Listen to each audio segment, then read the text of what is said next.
ito yung buffalo sauce, ito yung ketchup, ito yung hot sauce, ito yung soy sauce na side, at saka ito yung sweet chili sauce. So, una nilagay natin yung butter, isinunod natin yung sugar, at ngayon, pinagsama-sama natin sila.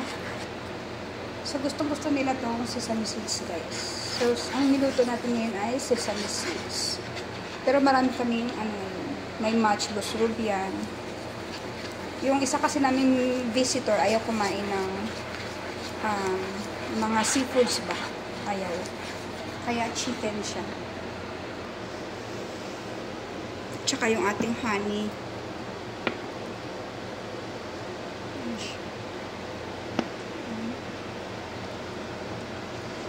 So, sesame seeds na lang yung kulang.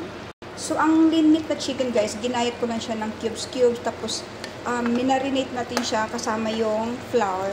Nilagay ko siya sa freezer hanggang sa nag-stick na yung flour sa kanya.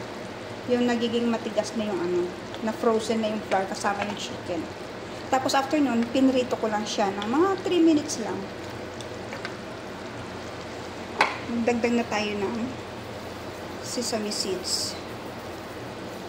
So, ang standard na recipe, kapag gumamit ka ng 1 kilo na lean meat ng chicken, dapat ang inyong butter is 100 grams.